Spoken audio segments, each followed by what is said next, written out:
Good morning, everyone. How are you, or good afternoon?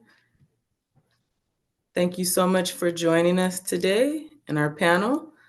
We are excited to get started today in supporting students and families and understanding technology, innovative ways that they can apply strategies to their learning and really understand the world of technology and where it's going with AI and technologies as such. Today we have a wealth of information to provide you, as well as a great panel of educators here and experts that can lead us in these questions and guide us in the right direction.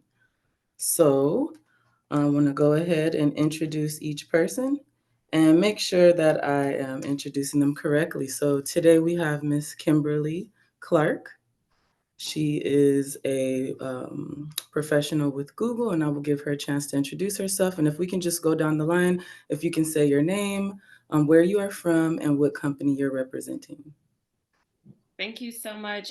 Yes, my name is Kimberly Lane Clark, and I am an educator, advocacy program lead on the Google for Education team.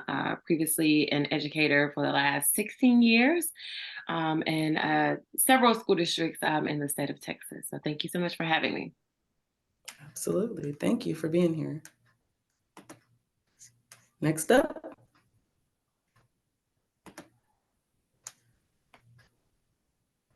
I can go next. I can't tell who's next, but hi everyone. My name is Boitsoko Palatse.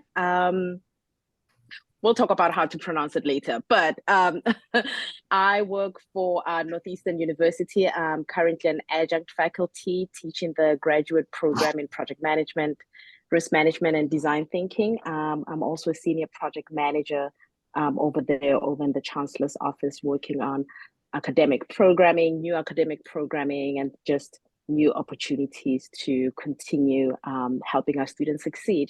My background is actually in technology, and I've in the recent years made my move over to the education side of things and marrying the two together, my experience and my passion for education, mainly drawing from my life experiences and my background in South Africa. So I'm very excited to be here and to be learning from my colleagues as well. So yeah.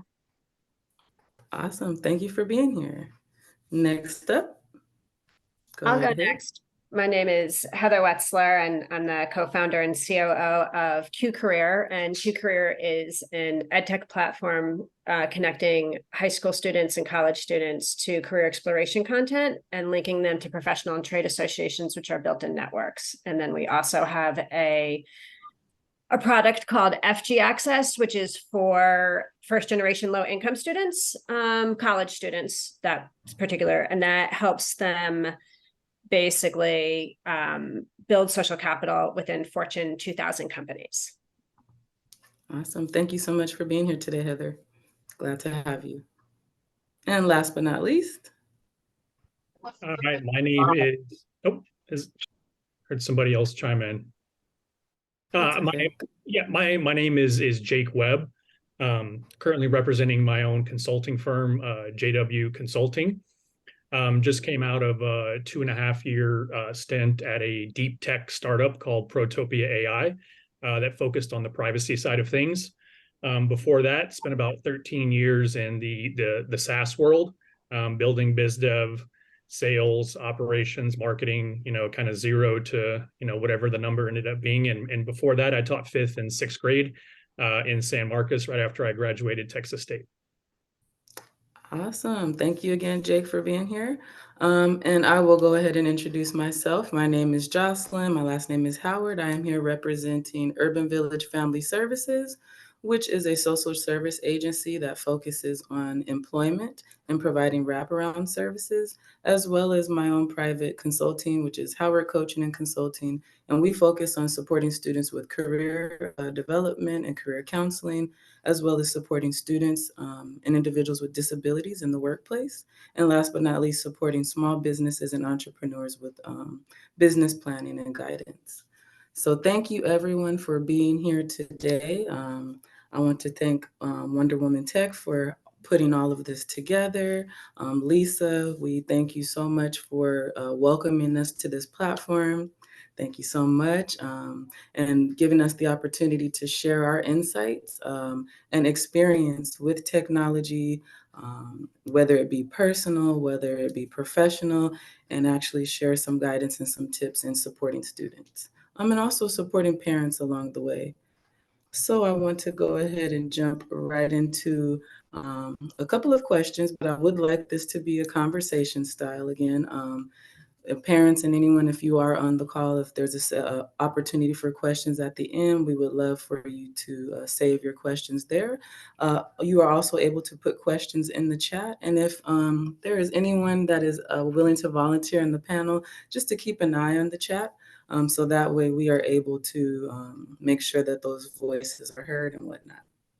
So I wanted to start off again. We just come out of the introductions. I wanted you guys to give a chance to share what are your experiences, particularly when it comes to technology and how you use technology, and maybe how you use it in your maybe professional, and what you're comfortable sharing in your personal life.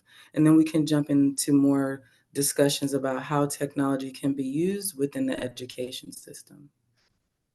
So I would love to ask Heather if you could share a little bit more about maybe your personal experiences with technology, maybe introduction to different platforms, applications. Like, what are your experiences when it comes to technology and using different interfaces and just different platforms? Sure. So, I mean, I think obviously AI, is getting all the buzz right now.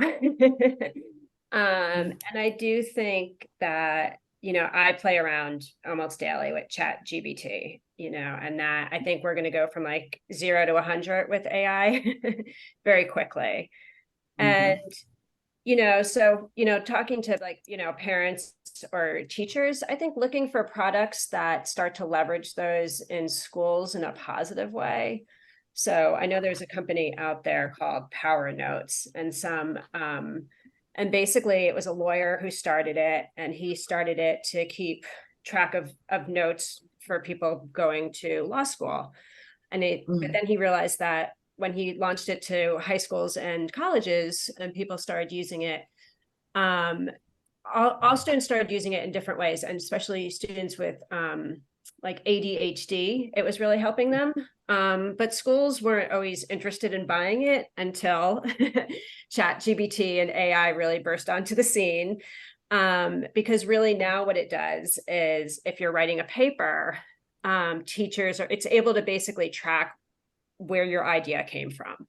So if you reference something, it's not that you plagiarized it. So, I think new tools out there like that, especially in schools, we're going to start to see a lot more of, right? So a tool that was really useful for students that schools were like, nice to have, but we don't need to pay for it.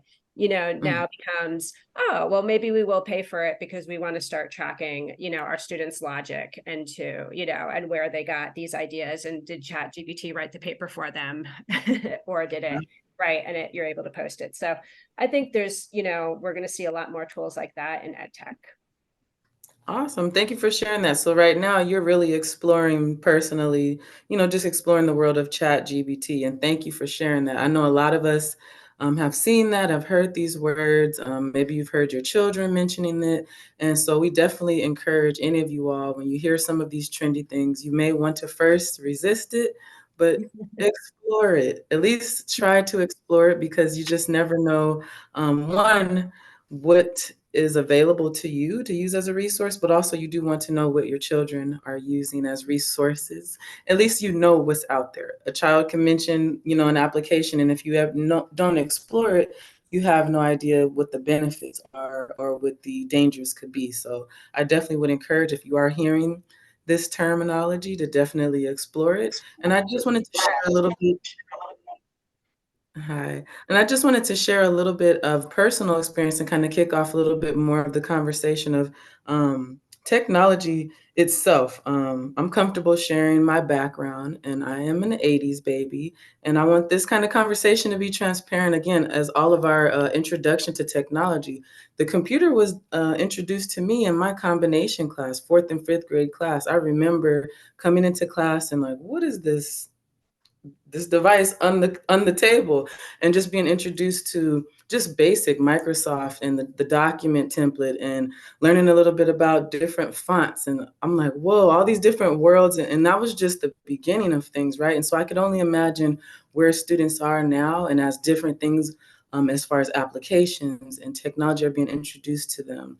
Personally, I am not on social media every day. I probably should be for my personal businesses, but I struggle with that and managing that. So I definitely need a social media manager. But personally, I mention this because I'm in a place of hybrid learning. I grew up without computers and a cell phone, the smartphone, things like that. People can remember pagers and things of that nature. We didn't have that interface and this smart technology, but I also was introduced to it while being in school. So I know what it is like to have these things to be introduced to you, and trying to figure out your topics of learning, but how to introduce these new levels of technology. So want us to kind of think about that in the direction of our conversation, as far as, just having different technologies being introduced to you. How did you experience those new technologies? And that can kind of help us guide how can we support our younger youth with that as well. So anyone else want to share their introductions to technology and computer? I remember AOL, and that was Oh a yeah. whole situation, right? Oh, now you aging us. Oh man. Yes, yes. And I feel like we have Um, to do this to be able to connect with the youth, right? We have to be able to share our experiences to be able to meet them in the middle, right? So carry on. Absolutely. I think that new technologies can be daunting.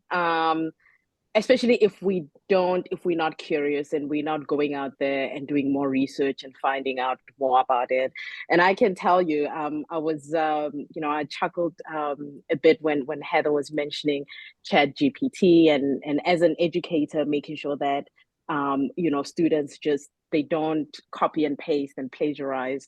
That's definitely one of those things that we think about. And as an educator, like when I first learned about Chat GPT, and I said, oh no, no, no. And for me, there was the resistance because I knew very little about it. And I think that's the one thing that we go out there and we do our research.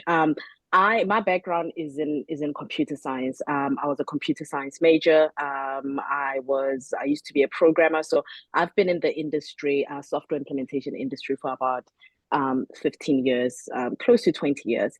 And as I mentioned, drawing from my experiences in South Africa, education, I come from a long line of educators. My parents were both educators, my grandparents, and for the longest time I was running away from it. I thought, it's just not, and I apologize to other educators. I am in this space now, but I thought it's just not as sexy as like a tech person or being in technology. And I was so glad in doing my research in really understanding about technology and education, and marrying the two, how that can be so advancing and life changing, and add so much value, and using technology for that. The one thing is, when I think of technology, I think access, availability, connectedness, efficiency, and convenience, right? Just everything, things get done. And to me, it's, the one thing that I think about when we marry the two is, can the two interconnect? Can the two, live without each other? And to me, it's no. What we should be thinking about is, how do we use technology as a mean to transform traditional educational approaches? How do we use it to promote collaboration and critical thinking and solving real life problems? I think that's what I think about when I think, marrying the two, education and technology. That's what I think about. And obviously we have a long way to go. I think we're providing accessibility and availability. But we have a long way to go in terms of making it inclusive, and making sure that we all have those opportunities. Absolutely. Thank you so much for sharing that as well. And I think this is a great place for us in the conversation because we're discussing helping our youth and our students get comfortable with using the tools that are given to them in school and education system and the technology that's provided. I mentioned, social media earlier, and sometimes people may think, oh, that's a totally different topic, but you have to meet your students where they're at, right? And if you're teaching and you're trying to educate them on a certain topic, you want to meet them where they are. And unfortunately, social media is the focus now. So if we use that as a way to understand what our students' likes are, their interests, their passions, we can find a bridge and a connection to support them with in that same excitement about technology, but using it for their education. And like you mentioned, solving real problems, right? Not using it to quickly come up with an answer, but to actually solve and critically think and use it as a tool. So I would love to allow someone else to share, Jake or Kimberly, a little bit about your experience with technology growing up and maybe how it has shaped your life or changed your life. Yeah, I'll speak to that. I just was hearing you, and you were saying you were 80s baby, and in terms of the devices that, computers at that time or actual desktop that you were introduced at that particular time. And so I remember having a pager. And so I was really excited about this pager. And so when I told my students about this, when I was in the classroom, they were like, what is a pager? What is this? But it really, I really became very intrigued about it, and I wanted to know how it worked. But I also wanted to learn how to assist others, because people would always ask me, and they still do, how do I use this? How do I work this? What do I need to do? How do I upload a document, or whatever the case may be? And so those are just examples, but I will say, when my mom introduced me to those technologies, I became very intrigued. And so, to the parents that are on, one thing that I found is that you should really embrace the technology that you are introduced to. You can embrace it, but you also want to be cautious. That's with anything. That's with food you eat. That's with anything that you are being introduced to. And so, it's always a great way to marry them, because technology is a great advancement. But you also just have to be cautious in everything that you're doing. So, saying all that to say that, I'm still intrigued by technology. And so I became a computer teacher, technology teacher, STEM teacher, just because of that, because I wanted to help others. And then I really loved the way that it was where you could teach adults. So the andragogy piece of adult learning. And so with students, I really just want them to see that it's not anything that's scary. I just heard someone say Chat GPT, and they were really kind of afraid of it, but I was excited. I was excited about, Chat GPT and Bard and the things that you're able to use to enhance your life. It's not anything that's going to take the place of a human, but you can use it to enhance yourself. Absolutely. And I'm so glad you shared that as well, because I believe that was the first fear that everyone had and it was coming out in social media and in conversations is, oh, this will take the place of the workforce and take the place of the person. And that is not the case. But if we don't educate ourselves on these different technologies that are coming out, we have these misunderstandings, and then we share that misunderstanding, and it's not the case, right? So yes, I would love to give anyone else that want to share technology and their introduction to technology in their life. Yeah, so I'll chime in. Also, 80s baby. I think the Commodore 64 and the Oregon Trail were my introduction to technology. And then I can't remember what it was, but it was some mathematical drawing program that I just went down this crazy rabbit hole. I was competing, traveling around Texas, doing these competitions. Absolutely loved all of it, but ended up doing a lot of sports. But I think what really excites me now in where we are is what we're able to do with AI that takes some pressure off of parents and teachers but also enables children to go down a rabbit hole of, I'm interested in this and I can go do this. We're at a point now where, how much time does a teacher spend grading papers? That can be automated to a certain level. Those grades can be taken into account per student individually. Now the teacher can show up, 90% of the grade work is done, but she can see where they are, how they're coming along, meet them where they are, get suggestions on what she should be teaching. These are the kind of things that we have to meet educators where they are. I've spoken to so many people who were intimidated by ChatGPT or Bard and immediately took a step back, and they're not realizing what it can do for them, what it can do for their students. I really think we need to be leaning in to the ChatGPT, the Bard, Microsoft, Google, AWS. They all have school programs where it's not going to end up being free, but it allows you to manage. A lot of college professors are already taking this route of, you're going to write this paper and you will use artificial intelligence in some form or fashion to do that. Just the creativity. I just did this a few days ago with my 10-year-old. DALL-E 3 came out and I'm showing her some prompts and she's like, what is that? I can make an ear blue. I can do this. She's been into artwork and watching that light bulb go off of what's possible. When she's stuck writing, I've shown her how to just type it in and go, hey, can you, do the next sentence, the next paragraph. Taught her the importance of not plagiarizing, but asking it for help. I just think we're in this really beautiful, time frame of the way that we can enable students to not always have to rely on a teacher to, they're already overworked, underpaid. We can't do too much about the underpaid yet, but we can take some work off of their plate and allow them to do more of what they enjoy doing, which is teaching and not necessarily grading papers. Parents, some parents have 2 jobs, they're overworked, they want to help their kids.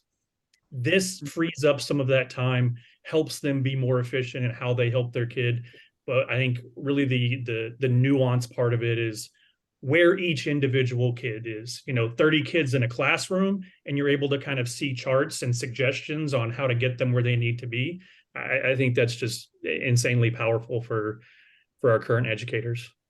I want to add to that too. So sorry, I want to add to that because you just really hit on a couple of pieces. And so honestly, gone are the days where educators are just this knowledge holder, this knowledge person that they have the expert, they're in front of the classroom, they're teaching. Gone are the days of that. We just, basically spoke to this about AI, and on YouTube, you can learn anything. So also I think a lot of times as educators and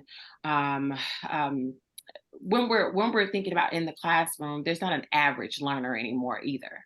And so students are all on different levels of learning, which makes them honestly unique. And a really great way to do that is embracing exactly what Jake just basically stated, is making sure that you're preparing them not for the average learner, but for the learners that need to be individualized, personalized, differentiated, all of those wrapped into one.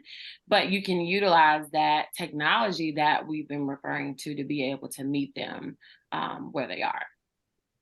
Absolutely. I love where we are with this conversation because this is where our children are, right? We have to think about we're just really coming out of the pandemic. They went through a lot. They probably went through what none of us on this panel have had to go through during an education time, to have your school shut down, to have to go to homeschooling, or to have to be fearful to go to school and choose, do I want to learn, or X, Y, and Z. So they're coming from a different space that, one, we have to understand, and then also continuing to use what was helpful for us during those times. I think some of those times may have been the hardest, but technology and a lot of other ways of living spawn from that, and we get a chance to take advantage of that now and continue to follow suit with that. So I love things like Zoom and what we're using now. This wasn't a technology before that was really used pre-pandemic, right? It was an idea for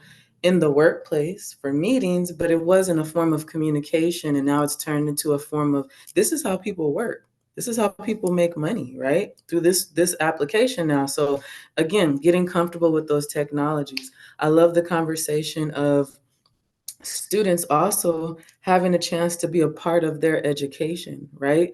We always talk about the buy-in of the student, but if you give them a chance to use the technologies and work with the teacher as well as the student, I heard a panelist mention this three-part system and ecosystem that's important for their learning. And so giving a chance to use these technologies, and rather than say, put the phone away, well, what are you doing with the phone? Teach me what is that? Show me what that application is, because they're keeping us abreast and fresh of information and innovation, and then we can work together. A lot of what I think this panel discussion about as well is bridging the gap between these generations. If we continue to be fearful of the technologies, and the children are and the youth are in their own space, we will completely lose connection with them and communication. And we need that to thrive. Again, they are the future. So I can go on and on, but moving on to one of our questions.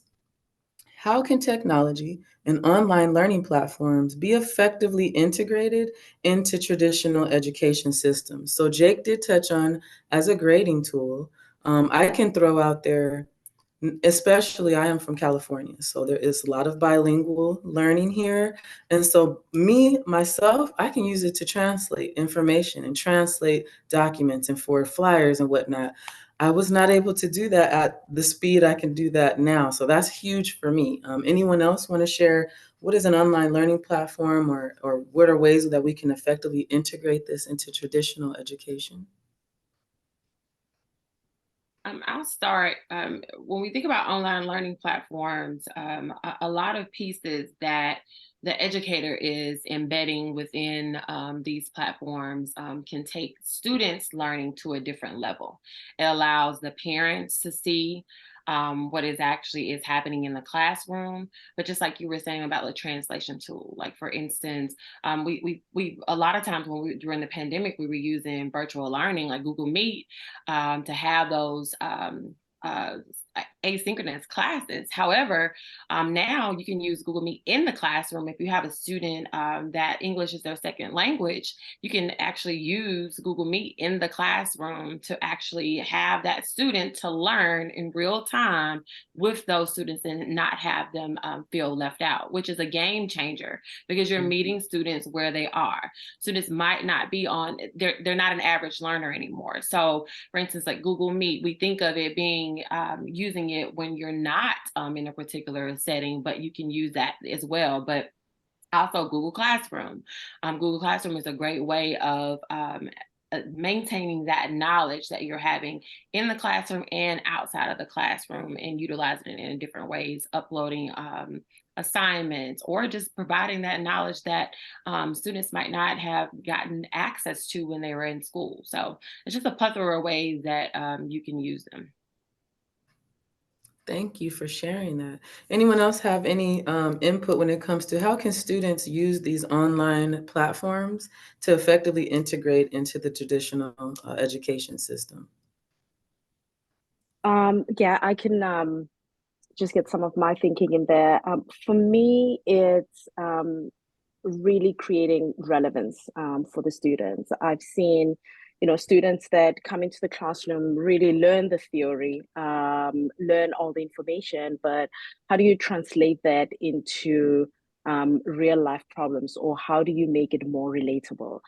In my classroom, I use things like simulation exercises, case studies, real life case studies, being in project management and design thinking, creating prototypes, and designing new solutions. I've gone and used like real life case studies, like Airbnb or Netflix, and really allowing the students to take what they've learned in the classrooms, the theory that they've learned in the classroom, and exercise that, and use that, and can see that what they're learning is something that they will be able to utilize in the future, and how they can apply that.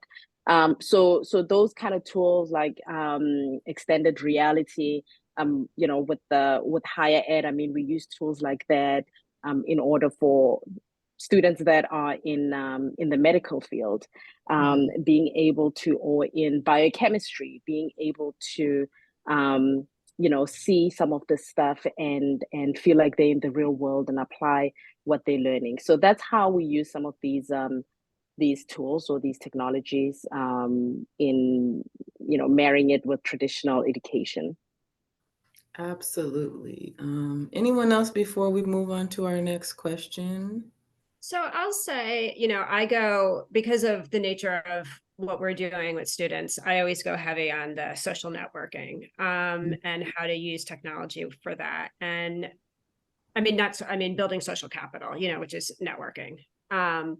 So, I mean, for me, I think about what helps students land their first job or their first internship, right? And it's who you know. So, and there's been so many articles this week about teens are now prefer LinkedIn is becoming one of their number one social medias, which I had to laugh at that. But it's because it's so positive, right? Like people aren't posting political things on LinkedIn because it's purely used for business, right? But people tend to be happy, right? Like they're posting like there's this new technology or there's this new advancement, right? So it's more of an upbeat social media, and it's not, but for students, there's a couple of benefits. It's, building your platform, your profile early and what certificates. And then the power of LinkedIn Learning is, I don't know how many people know this, but in colleges, students in college get LinkedIn Learning for free through their college. But if you're in a big city like New York or LA, and I'm sure this is probably true in Chicago and other big cities, but I know for sure that if you have a library card in New York City or Los Angeles, you can take LinkedIn classes for free. And all you have to do is Google how to do that. You basically enter your library card, right? So if you're a parent and you're like, what is this ChatGPT thing? And you don't want to go and just play on ChatGPT, there are classes now on LinkedIn Learning for ChatGPT. There are classes for machine learning, and we're seeing more and more students actually, in high school starting to take LinkedIn Learning classes to get ahead, to land their first internship, and a lot of them are landing internships now, even in high school.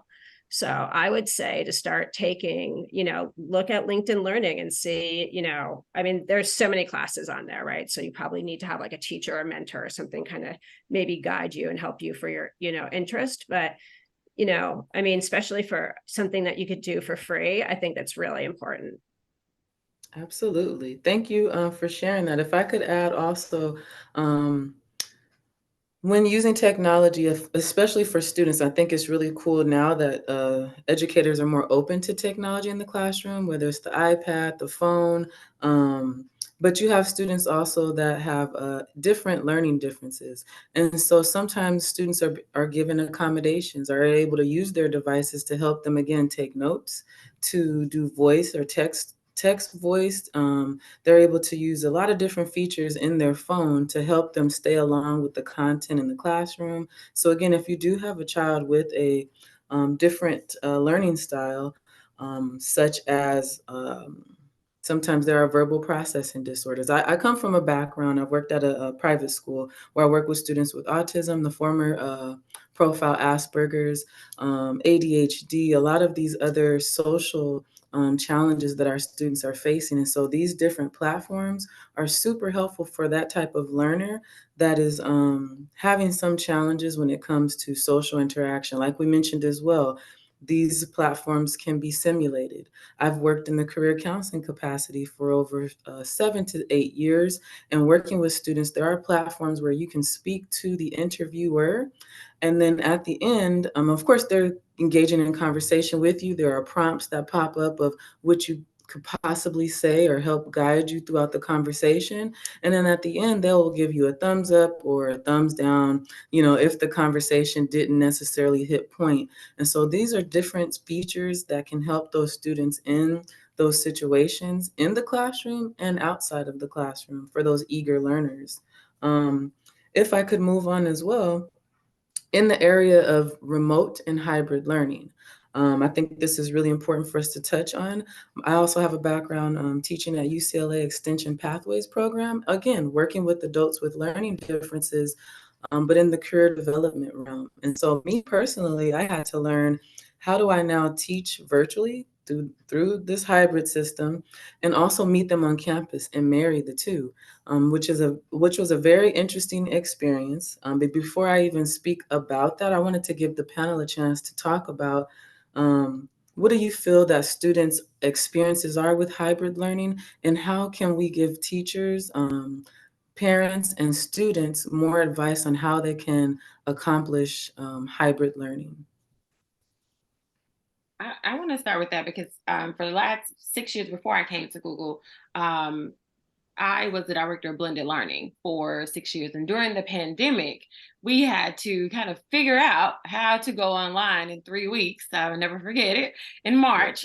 And so one thing that I really kind of just thinking back is honestly, you just have to, and we've been saying this several instances on during this time right now, but meeting students where they are is very important. You have to understand where students are.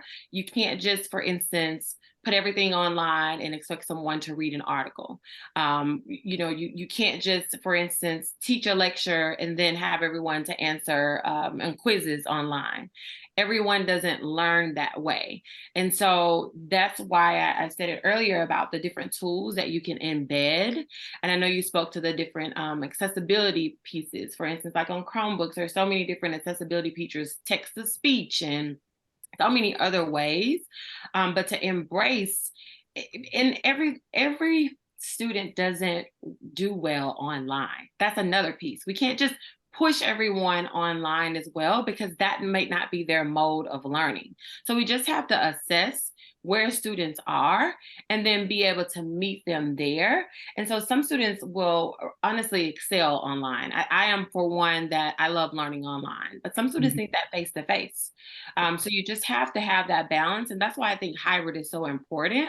But you just have to make sure that when you're putting things online, that it is meeting all students' needs at that time. Absolutely. Anyone else want to share their experiences or suggestions for the student learner in hybrid courses? I mean, one suggestion I would have, and I've spoken to a few teachers at my daughter's school about this, and I'd already mentioned there's a little bit of intimidation, but my daughter has a smaller learning disability. But what I was telling them is, we've got ChatGPT, we've got all these really cool tools, but it's based on this particular knowledge set that it's trained on. And until we make teachers understand that getting their feedback and getting their data on what works and what doesn't work with special needs and disabilities, we can't better train these models to take some of that pressure off of you and empower parents to have software, to have AI that can meet them where they are. So it is almost, I tell them, it's almost like, hey, it's your responsibility. It's not going to be tomorrow, next week, or maybe even this year. But by you using this, giving it feedback, you're enabling future generations, future parents, or, your kid when he's in high school, whatever it may be, to have these tools at their fingertips. So no matter what the learning disability is, the parent is further enabled, the teacher is further enabled, and that child is getting more of what they need and meeting them, like you said, where they are. Absolutely. I love where you mentioned that as well. Being an educator of those with special needs and learning differences, I also have a mental health facility in Fort Worth, Texas, and we work with clients that use something called a Dynavox.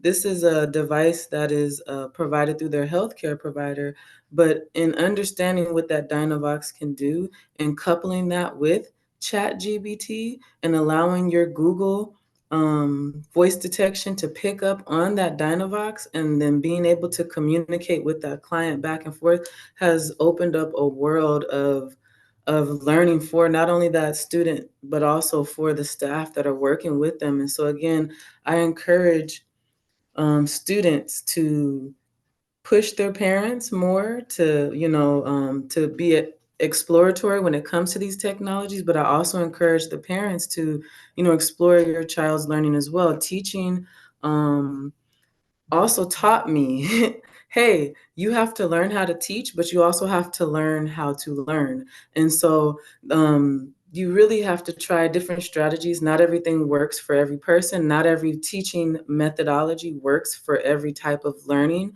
that you're trying to get across. For example, when we were doing hybrid learning at UCLA, I decided to meet the student where they were. YouTube was just really a popping situation. It was just YouTube, YouTube, YouTube. And so instead of ignoring it, I brought it up in class, and that took our class in another direction. And of course, I tailored my curriculum to it, but I then had all the students buy into the class, and they were able to peer educate one another as well. And I think peer education is huge, because I'm sure parents will say, I've told you this 10 times, but your friend told you.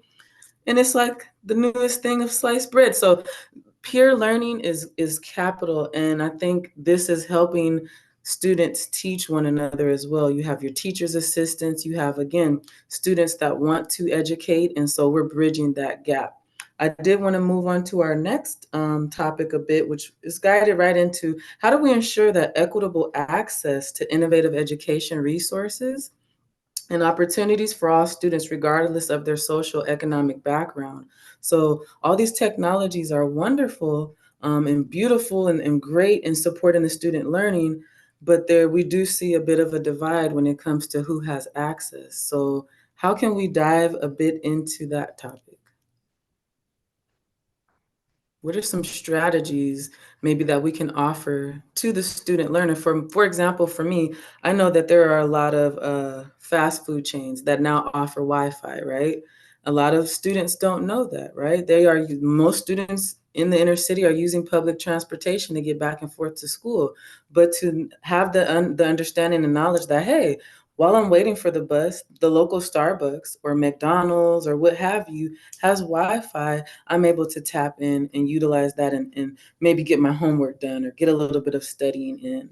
I know that there are also different learning centers within the city, youth opportunity centers, where students can go and get access to Wi-Fi and devices and electricity. That is a challenge for a lot of students as well, and space and the environment for learning. So do we have any suggestions for, again, the topic of equitable access for students?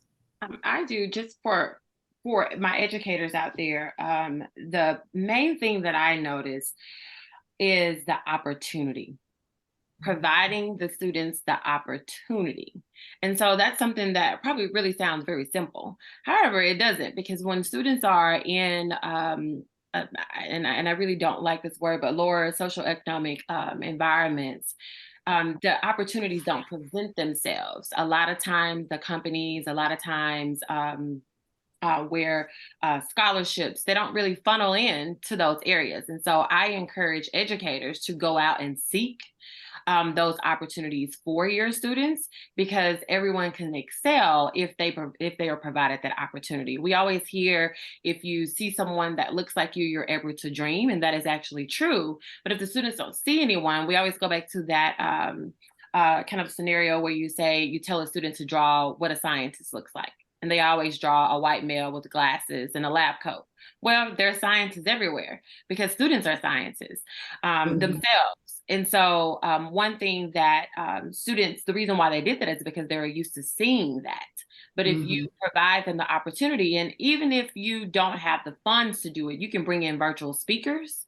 You can, invite those virtual speakers in every different area of aspect of what students are interested in, and make sure that you're bringing in students that look like them, represent them, so that they can see to believe to achieve. Absolutely. Thank you. I would even add using your local colleges and community colleges, exposing your younger students to those spaces. They have Wi-Fi. It is an environment that produces positivity and education. It's safe as well. So just thinking about the resources that are in your community are super helpful. And I did want to segue to our chat for one moment. we do have a parent that is asking, if my child is interested in STEM, what kinds of platforms or technology can support them with their interest? And I have some ideas. I'm super passionate, but I did want to give the other panelists an opportunity. So yes, if a child is interested in STEM, where do they go to learn more? I'm typing them in the chat also. I don't know if you wanted us to type it in the chat, but I am typing them in the chat as well. Perfect, awesome. So I will answer that question as you type the answers in the chat. And parents, if you are able to, take a look at the chat. Heather has also offered some information when it comes to different websites, such as educationmodified.com, which is a redefining special education from research to practice for teachers. And then I also see National Girls Collaborative Program and Million Women Mentors as resources. So please take note of those items if you can. And we will also try to offer a virtual library, if you will, with any links and things of that nature that were mentioned in this panel. So that way you have a place to go for resources.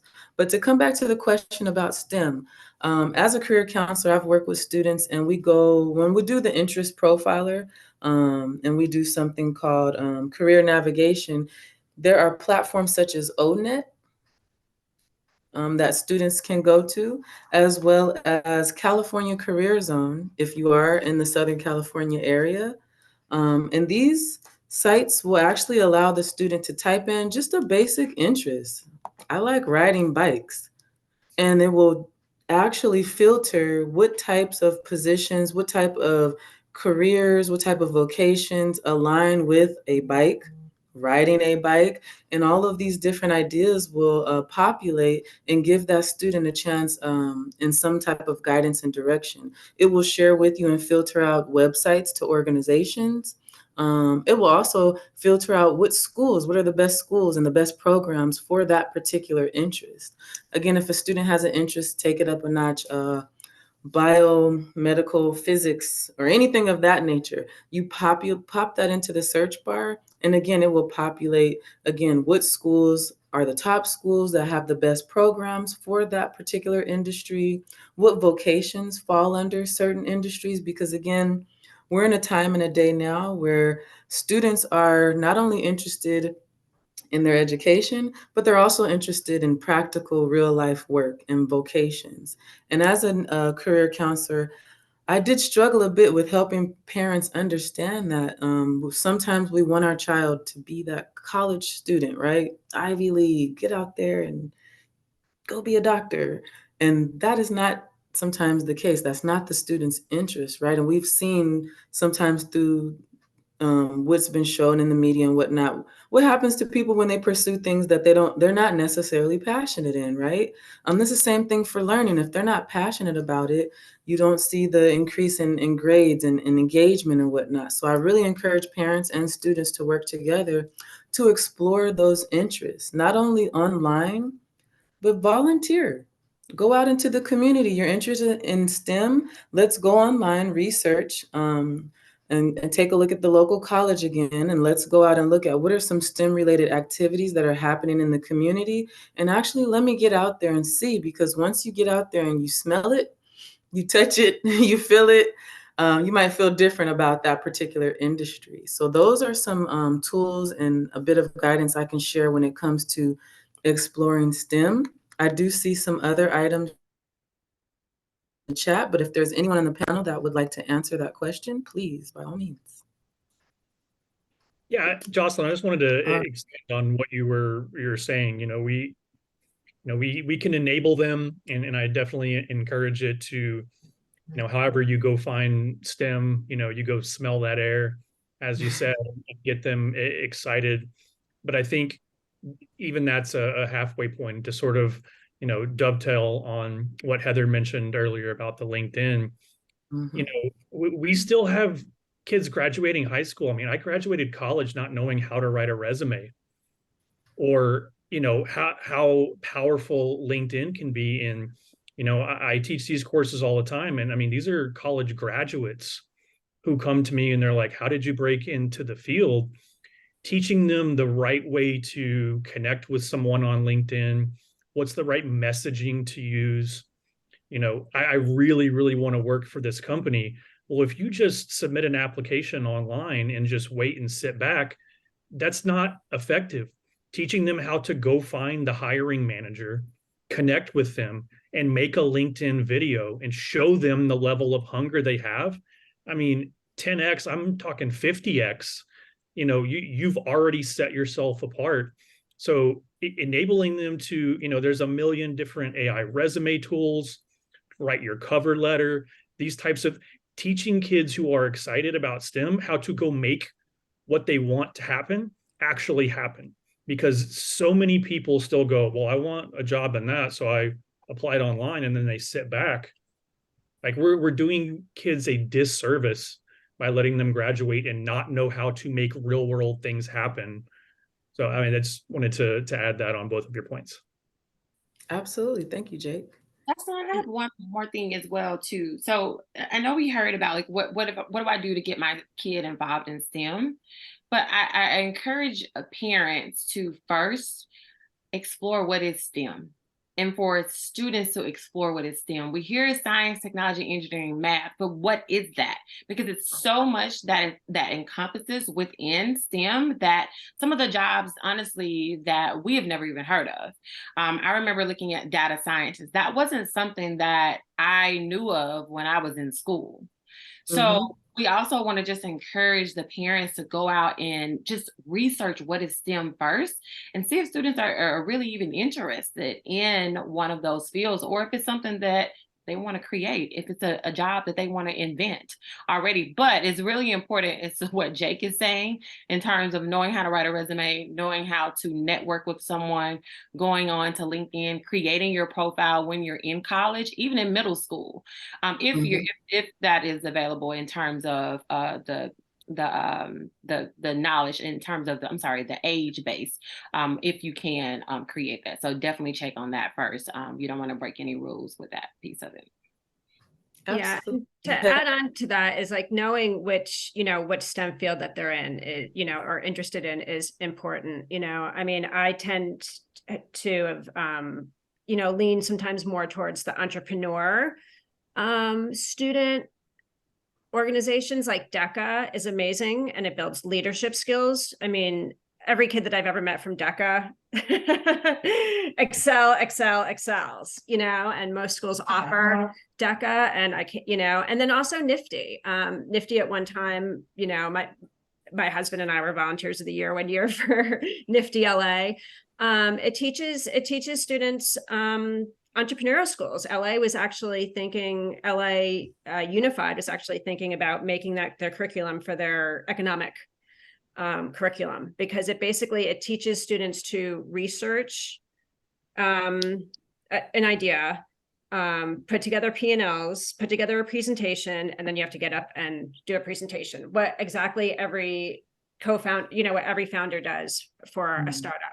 But giving those students those skills early, and they have camps. And most of the time, I mean, in school, it's free, like you opt in to do it. And I even think pretty sure the camps, I think that don't hold me to it. I think the camps are free too, because they raise money, right? So, I mean, usually like, Chase sponsors it, like EY sponsors it. So, but it's an amazing organization. But when you're looking at STEM too, also look and see if if your child's school offers, DECA or NIFTY. So, because it not only does soft skills as well, right? So we always hear this generation doesn't have the soft skills that are needed. So technology is great, but we also need the students to be able to get out there and discuss what technology is to them. Absolutely. And thank you for mentioning that. And, that is why I touched on going out, the value of volunteering, the value of community service. This is where we're talking about real life applications, right? This is where you can submit that resume to that space and see success, see learning, and see growth. And you also get to see a lot about your ethics, who you are, your character. You start to build personalities. These are the foundations of growing at that age. And so if a student can learn early on the power of doing something and not expecting the money right away, but like the design, the focusing actually on the project, focusing on the social change that will come from that. There's a lot more learning that stems from that. Again, like you mentioned, social skills. You're able to work in a team setting and learn how to work with different personalities, different people, different cultures, backgrounds, learning how to work with authority. A lot of our students struggle with that. And a lot of adults in the different generation will say that they feel entitled, but there's this disconnect. And that's because we need more opportunities to get out and practice. Like you guys mentioned it earlier, STEM, really looking into, okay, what is science? And let's really break down the world of science.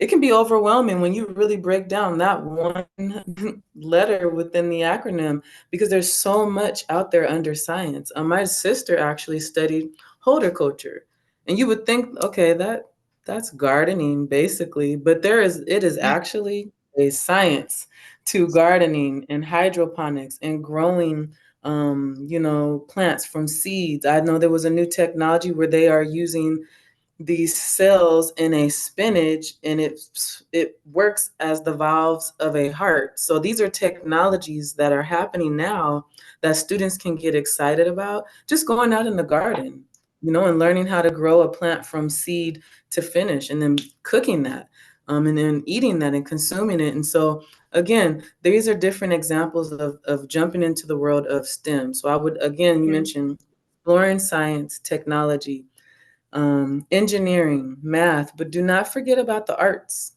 That has been an addition to STEM. And so, yes. Any other questions or feedback? I kind of hear a suggestion. Yeah, Jocelyn, I just want to add into that.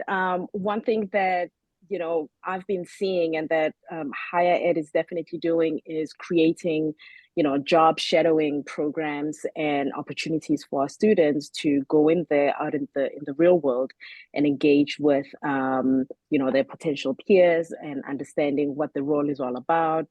What does a day look like in this particular role? And this is something that I'm seeing as I'm being in higher ed now. However, 15 years ago, I was so impressed that my boss, just a quick story to share, my boss came to me and said, hey, my child is interested in being a programmer. Can she, and I had just started in this career, can she come and talk to you about the program, what it's about? Actually, I don't even know that much about, Java and all these different programming platforms.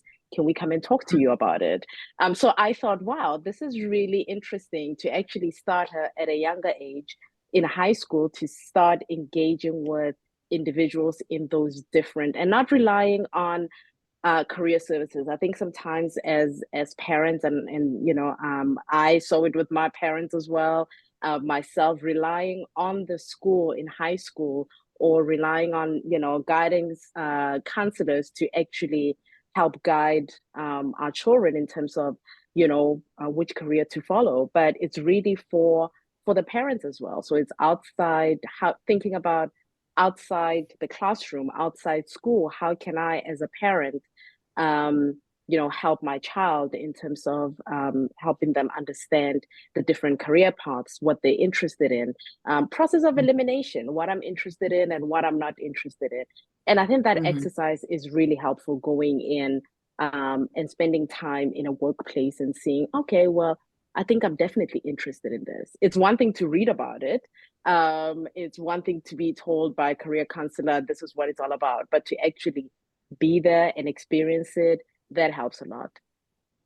Absolutely. Thank you so much for that input. And I know there are also a lot of work experience programs. As an employer myself, I get a chance to work with my first interns and high school students that will be supporting me with my organization. And they offer, again, unpaid and paid internships. So look at your local youth career center, your local EDD office. They are usually resources that are tapped into this at the city level, that offer these work opportunities, these work experience programs that also offer paid experiences for students. So those will be a resource that I would share with the students as well. And again, When you serve as an intern, even if it is unpaid, again, it is valuable. If you're willing to do something without the compensation for a startup or a tech startup, usually these companies don't have huge budgets. So unfortunately, they are unable to pay an intern. However, usually that is the person that grows with the company. That is a really strategic way that many people have started out with many companies, is coming in as an intern, growing when they were at a startup phase. And next thing you know, this person is the CFO of the company because they started at the ground up. But these are just things you have to explore. And don't be afraid if it's a company that you're interested in, don't be afraid to shoot an email. What is the worst that can happen?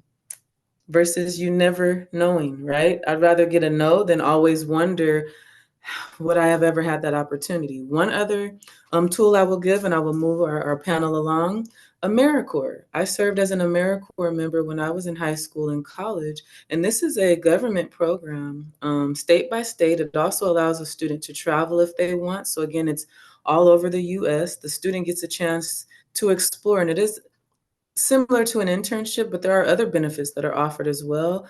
Not only recommendations, letters of reference, again, that networking. They do offer medical. They do offer scholarships that you can use later. I definitely used mine when it was necessary. So these are experiences that students can have, and it gives you a wealth of options to choose from. And again, that was the AmeriCorps program. So I will move on. And I want to talk a little bit and touch on what one of the panelists mentioned about fostering thinking and creativity, right? As we think about these AI systems, ChatGPT and technology, sometimes I know people are fearful of, well, it takes away from authenticity. We heard about plagiarism and all of these other pieces. How can educators and students foster their own critical thinking and creativity while still utilizing these platforms for problem solving and teaching methods? So what are some advices that we can give students and examples of how we personally may use technology, but still make sure that it's authentic at the same time?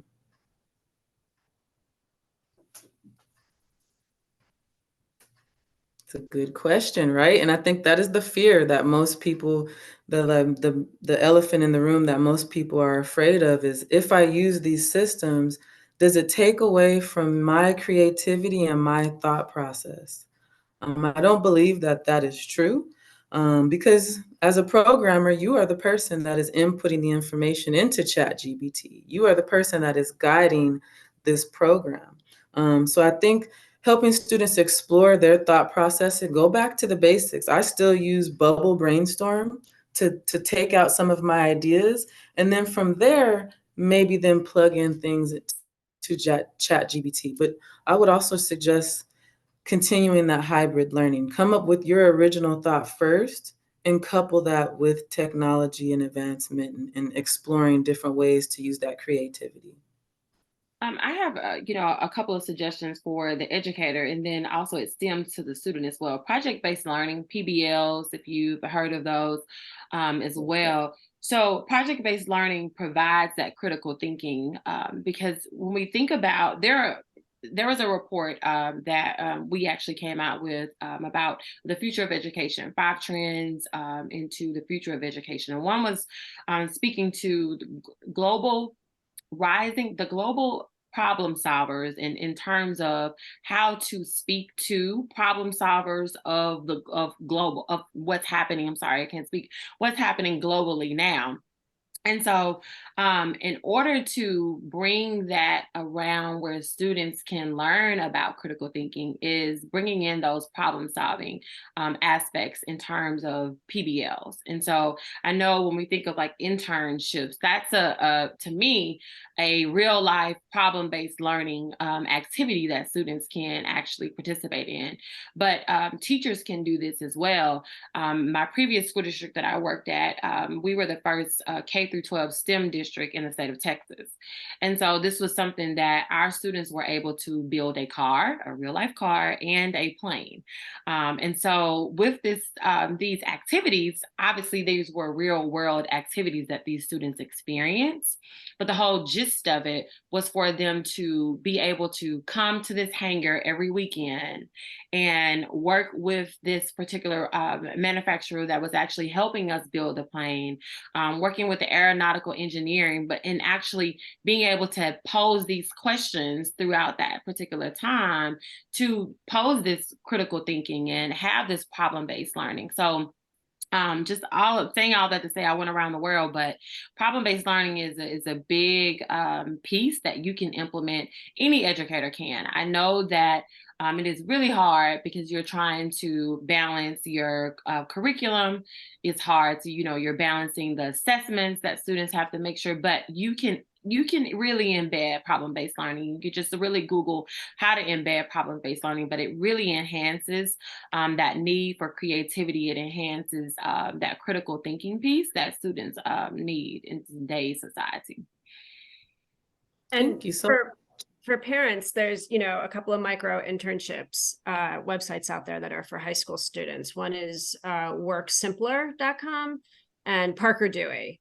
And Work Simpler might be more like startups, they might have a couple of big corporations, Parker Dewey has Microsoft and, banks but basically they hire students, and they get paid and they do like a quick project, but it's a great way to start to get real work experience that, you'll need on your resume. And then also to Kimberly's point, you're learning something. But we're seeing, more and more students, it's competitive to get your first job, to get into college, right? So trying to find all these resources now, I think that's the other conversation you're having with students too. It's like, all right, great. Like you found what you maybe like to do. Let's look at how much those people make, right? And then let's look how much it's going to cost to go to college, right? I'm in California. The California community college system out here, amazing, right? And most students, that you talk to now are parents, like even if they have money, like first 2 years at community college, Santa Monica College, their transfer rate to like UCLA and USC is insane, right? So you graduate from USC, and you spent like $4,000, right? As opposed to $80,000 a year, right? Yes. So, I think like looking at dual enrollment, starting to get these micro internships sooner, looking at community colleges, looking at how much different and starting to price that out early. And then for the scholarship programs, like, Jack Kent Cooke Foundation also does transfer scholarships from community college to 4 years. And by the way, like there's a lot of kids that go through Jack Kent Cooke Foundation that will go community college, Yale, community college, Harvard.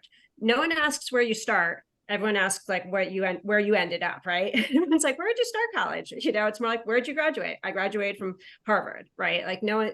So I think too, just looking at, starting to look at costs, right? How much is it going to cost for me to go to college? And how much am I going to make when I get out of it in, the area where I want to live? Also looking at the industries in your area, right? Mm-hmm. So again, LA, biotech is huge.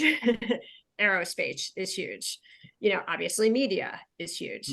And then finance, like the Capital Group and stuff, starting to be, but like, if you're not going to be in one of those big industries, you have to start thinking, differently as well. Absolutely. Yeah, I'll just dovetail on that as well. The finance piece of school, that's a big hindrance for so many people. I did 2 years community college. It was, I just didn't have the money for that. And then I spent, I don't know how many days hand filling out applications for scholarships and grants. I ended up figuring it out once I got to Texas State. But I've spoken with plenty of people in biotech now that tell me like they're using Bard and ChatGPT to automate these processes, and this is very similar to when we send our kids out, having them understand basic skills of how to use LinkedIn, how to build a proper resume, how to network. Another piece of that you can teach parents as well, and parents would be happy to learn this is, here's how, previously it would take you this amount of time to fill out one scholarship. You can now fill out 20 by using this tool. Here's how you do that. Here's how you increase your surface area and odds of getting your child a scholarship, taking some of that financial burden off of your family. Thank you, Jake. Definitely. These are really great tips, resources, and tools. And I definitely agree. These are great for college as well as vocational, right? I wanted to lean into a bit of, again, not being afraid to ask questions. At your local ITT Tech, you can ask for tours, right? And find out what are the leading industries right now, and make that connection with the students' interests and students that could kind of peer navigate them as well. You can ask for tours at your local Porsche. If students are interested in mechanics and auto mechanics and vehicles, you can ask to job shadow and go into different factories or manufacturing buildings and learn a little bit more about the everyday life of that person in that position. And last but not least, you can ask to do informational interviews. If there is a professional that you found on LinkedIn that you like and you feel like, hey, they are the CEO of such and such company, or me and this person have made connections and have the similar interests, don't be afraid to reach out to that person and ask for an informational interview and ask for that guidance. But I thank you. This was all very, very, very great information, tips, and guidance. I have a question actually for Jake. How can partnerships between educational institutions, businesses, and government entities drive innovation in education to prepare students as well? What are some thoughts when we're thinking about how should we marry the two, right? There's still a conversation and we're still exploring, but if you could share your thoughts, what are you thinking in that area? I mean, you mentioned government, so that sort of makes it a little bit more difficult. I'm very much of the current mind frame that there really are no more excuses. I understand there's some with you may not be able to afford internet and that kind of stuff. And I think needs to come from the community, the school. There's always parents that are happy to rally around, donate, fundraisers, that kind of stuff. But there is literally everything at your fingertips nowadays. And I think it does come down to the community and just educating, whether it's, teachers, and empowering teachers to know how to empower their students and their parents and that kind of stuff. So I think, there's literally no question you can't go ask and get an answer, get a YouTube video, fill out something for scholarships. Like, if you want to put in the time and effort, like I think personally, it's all at your fingertips now. We still need to be educating everyone on, there's still that fear, but empowering the teachers to, train that downstream of, not having to rely on, I submitted this application, I'm going to wait a year for the government to respond, or, the teachers union tried to get this done. So, there are other routes around that. And I think AI has really empowered people much, much more to get things done for themselves. No, that's probably not the answer you were looking for, but No. This was still very much helpful, and it made me think of, and I think someone mentioned it earlier, but engaging your resources, right? So I know Chase Bank has awesome opportunities for not only businesses, small businesses, but also for community members that are looking to have events and hold spaces to talk about some of these whether it's financial literacy or tech and education, and they're willing to bring out devices and support and whatnot. So you just have to look at what are your local resources, whether it's at the city level, whether it's nonprofits that are locally in your area, and really ask questions as to what their programs are, what scholarships they have available, and asking those tough questions, what tech do they have available? And as a startup ourselves, we've asked questions as to, hey, if we had this program, would you fund or allow us lender laptops and things of that nature? So there are programs out there. If you just ask the question, like Jake mentioned, you will get an answer. but you can't be afraid to ask the question, right? Yes. So I have also wanting to know, and I know others mentioned this as well, ethical considerations around the use of AI in education. And I just wanted to dive into thoughts of the panelists. When you hear ethical considerations in technology and AI in education, what comes to mind? What immediately comes to mind for me is I think, you know, we're starting to notice some of it, but on the ethical side, it is, you know, we've used, you know, 20, 30 years of data to train these models, and we're very naive about, you know, how we've, you know, even though we've come a long way, there's still a lot of bias and racism, and it lives in that data. And when you pump that data into these AI tools, it ends up coming out the other end. I'm very excited for the positive aspects in the education, but you know, these things are starting to trickle into courtrooms. You know, there's certain counties where judges use this. And if we're not taking a real hard look at the data and making sure it is unbiased and it is clean, we're doing ourselves a disservice in just actually making things worse. If we're relying on tools that we think are so amazing and we're not able to see that bias. So that's immediately what comes to mind for me, is just being very, very hyper aware of, you know, the biased data that some of these things have been fed to, and understanding what to look for and what tools, you know, are fed this particular data. Thank you for that, Jake. Thank you for that transparency. Anyone else want to share their thoughts when it comes to ethical considerations, maybe potential challenges associated with the use of AI in education, and maybe when it comes to assessments, curriculum, and development? I think maybe not ethical, but what I think is some of the things to consider and maybe challenges is not letting it stifle creativity and imagination and curiosity. You know, I say to my students, what you're lacking in resources and you know, getting access to, you know, make up for it in your imagination and drive and ambition.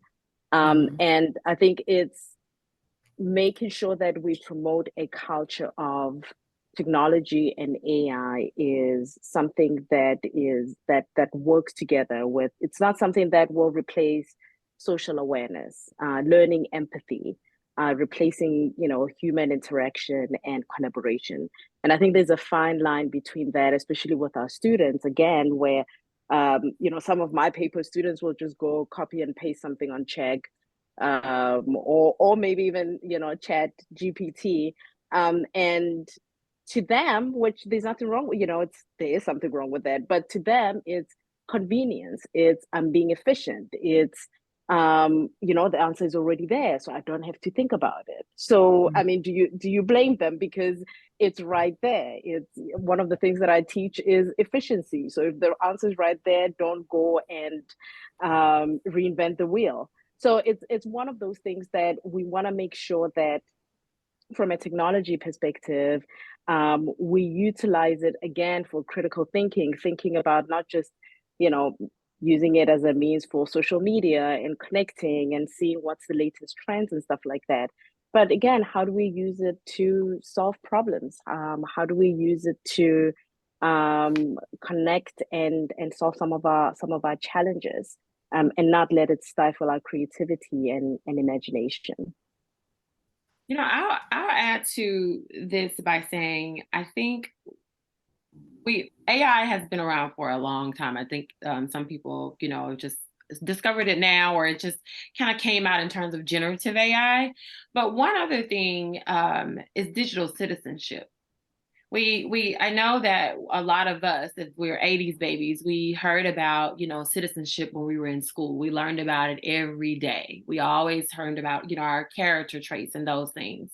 But I think a lot of schools, and I don't want to say a lot of schools, because I have seen, many schools really try to hone in on digital citizenship for our students, but our parents should also, really think about what digital citizenship means, what it means to be a great citizen online. And so that goes into AI, that goes into technology as a whole. Just what does it mean in terms of being a good citizen? And how do I help my child be a good citizen? How do I help my child debunk fake news?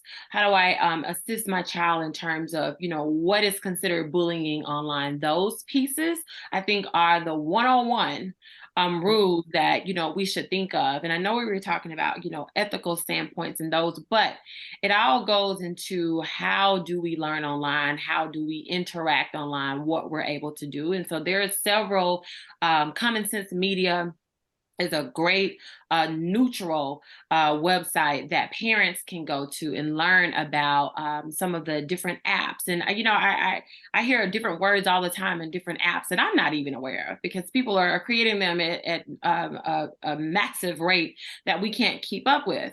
But Common Sense Media is a great one. We have one called Be Internet Awesome.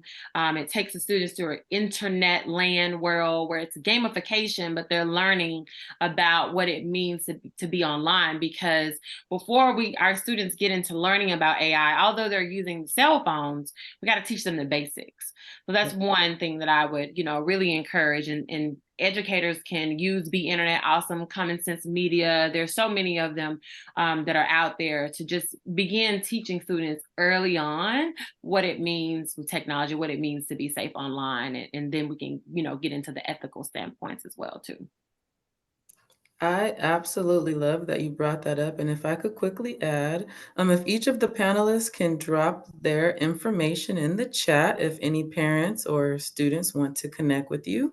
But I would love to talk about VR, right? Virtual reality. And you talked about safety, and that's a huge one. I know when VR first hit the scene, we had kids in VR for days, right? I don't know. They were experimenting, and there was a lot happening with just exploring. But I would definitely suggest, students and parents have conversations about what are they getting out of the devices that they're using.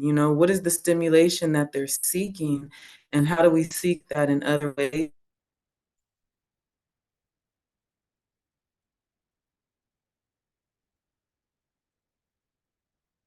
Are we still here, or? Jocelyn, you broke up. I don't know. Oh, okay. Okay, I just wanted to make sure my connection didn't go off. See if she comes back on. Yeah.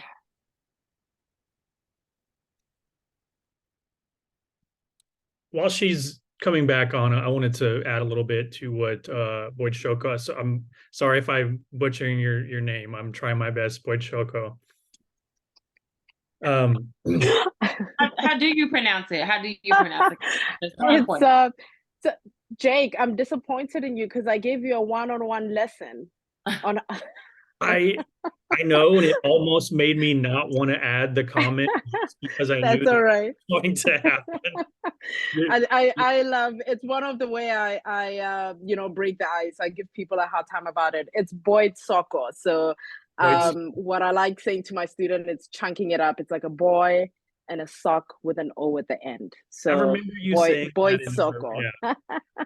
Boyd Soko. So what I was going to add is you were kind of debating on, like, how do I tell these students, not to go get the answer from ChatGPT? And I think one of the ways you can do that is in the business world.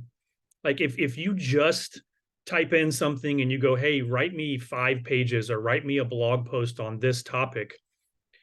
If you're not able to read that, translate it into your own language with your own spin and style, it is absolutely worthless to that organization that you're working for. You have what's called synthetic data.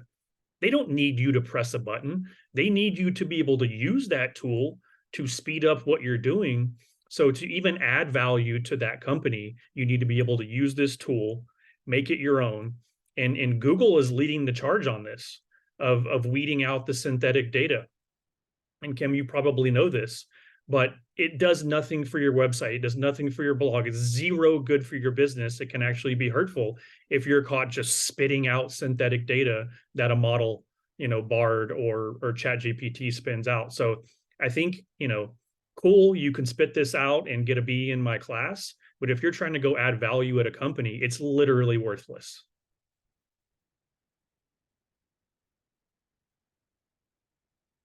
I think we are still waiting for Jocelyn to come back. I'm back. Can you hear me okay? Yes, we Yeah. can. You guys Yes, hear we me? can. Awesome. So before we end, I know I was mentioning something and it just happened. How do we support students with, and what we just mentioned and Kimberly talked about, safeguards? Even what just happened now, you can't always depend on technology. Things happen, right? So what I was touching on before, we're thinking about safeguards for students, making sure that they are not having 5 screens running at one time, right? Your iPad, your cell phone, your laptop, your TV. If you are studying and deep in studying using these technologies, how do you give yourself breaks? That 15, 20-minute rule to step away from the computer, right? Gather yourself, go get some sun, come back, and then dive back into your assignment, right? So while we're excited about this technology, one, we still need to be very practical about how that interferes with our day-to-day life and how we can be as safe as possible. But also when things happen like mishaps and technology goes awry and Wi-Fi and the clouds are disconnecting your connection, how do you still move on in life and how can you still accomplish what you need to accomplish? I think someone brought up a really important topic earlier, is not for us to solely rely on technology to do what we need to do in our day-to-day life, right? It's to a point now where we all are tapped into our cell phones, and there may be some times where you look up and everyone's tapped into their phone and not communicating. And I think for the students that are out there and for the parents, these are great technologies. They're exciting, they're entertaining, but let's not become dependent. Would anyone else like to share any last words of feedback, suggestions, recommendations, resources to the panel and the group here? I think for me, just really quick, is for our students and our parents to, take it among themselves. I think even though we are driving as higher ed academic institutions, we are driving accessibility and availability of resources, trying to bridge that gap. But being a person of color, we're not there yet. We're not going to get there tomorrow. It's still a long way. So I encourage parents, especially students, to be curious, to be their own teachers as a student. Not wait till you get to college. Start now in high school or in middle school, connecting with individuals that you feel like, hey, I'm interested in that career, connecting with them on LinkedIn. I've started having high school students and middle school students connect with me on LinkedIn.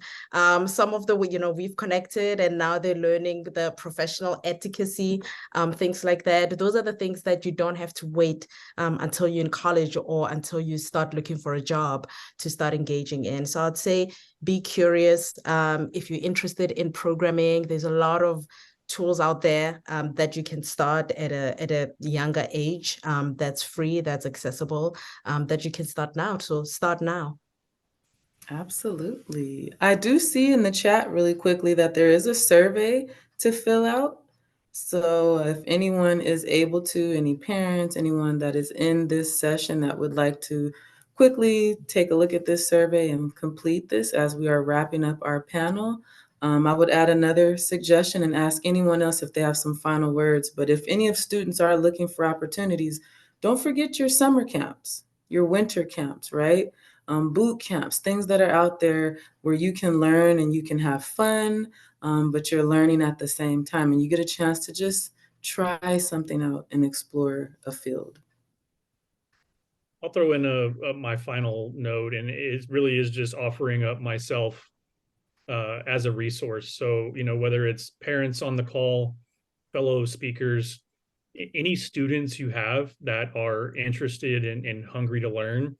I've taught these classes individually and in groups before. Kind of LinkedIn hacks, how to build your LinkedIn properly, really about, message creation. Video on LinkedIn is insanely powerful, how to write the right resume, cover letter, but get the attention of the right people. Anything that has to do with artificial intelligence.